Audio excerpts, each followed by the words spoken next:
I want to ask a few questions. How do you identify yourself? Do you identify yourself as a woman? Do you identify yourself as a man? Do you identify yourself as your ethnicity or your sexual preference? Do you identify yourself as a survivor of injustice? Do you identify yourself as a survivor of illness? Do you identify yourself as a social justice warrior? Do you identify yourself as someone who is a Christian or a omnist or someone who is a pagan? Do you identify yourself by being a mother or a father or a wonderful sister or the matriarch or patriarch of your family?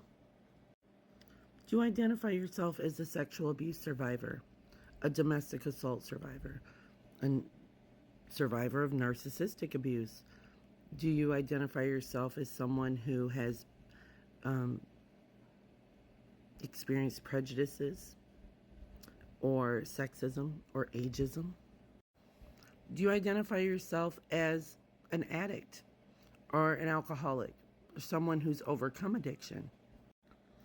Do you identify yourself as a feminist or a traditionalist? I ask this question because where you identify yourself, how you identify, is where most of your triggers lie. And typically when we're in the moment of high emotional reactivity, we are at the least state of consciousness. We are the least present in that moment. For instance, I come from 3 generations of single mothers.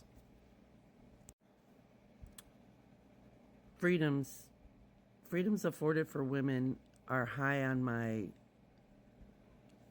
chart of importance, because this is how I identify. I identify as a single mother. I identify as a woman. I identify as a sister and a matriarch. I identify as someone who has overcome addiction. So these are the areas where I'm the most vulnerable, because of these are the things that I've put such a staunch importance around my identity of who I am. And this, unfortunately, can blind me to the presence that I need to be keeping in the moment. And a lot of what we identify ourselves is surrounded with suffering, right? Boy, as humans, we hold tight. We hold firm to our suffering. Nobody's going to take our suffering away from us. Nobody's going to take our story away. Nobody's going to take my suffering away because I have identified with it for so long. It's a part of who I am.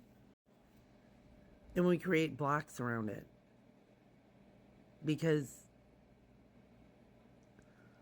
without processing through the suffering, walking through the suffering, we feel like it takes away who we are. I mean, if we heal from the suffering, this identity that we've wrapped around us, then we have to ask ourselves who we are. You're a spirit.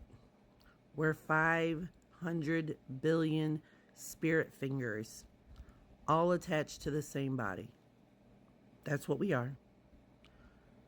And we're here to have a human experience. And that's what we're doing. But don't forget to be present. Don't let all your suffering and all the things that you've identified yourself with create more suffering for yourself. Do you know what I hope is true? I hope it's true that we all come back to this life, and after we die, we come back as a person that we cast so much judgment on. Those people that we wagged our finger at, we get to come back and live their life to show us the mirroring image. So we get to experience their trauma from where they sat. That would be very interesting.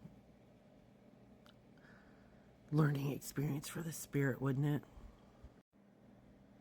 Because we all think we have the right answer. We all think, based on our suffering from where we sit, that we have the right answers and that we know what's right and we know what's wrong. When you're on your deathbed, the one thing that you're certain of is that you don't know anything at all. You think about how much time you spent in suffering and identifying with these things, that you didn't pay attention to things that were equally as important, like having compassion and making connections, finding out where you had more things in common than differences.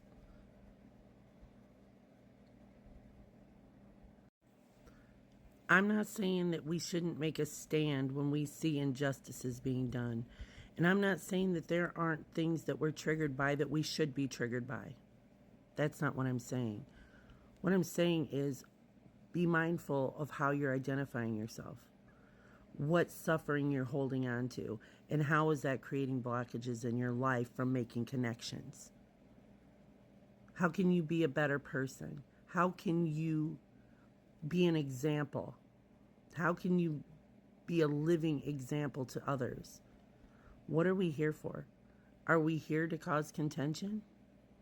Well, I mean, if that's your mission, go ahead, cause contention. But if you're here to make connection, if you're here to be one of those 500 billion spirit fingers all connected to the same source, that loving God energy, then just kind of reevaluate. Ask what you want to do here. What do you want your life to be about? What do you want your purpose to be about?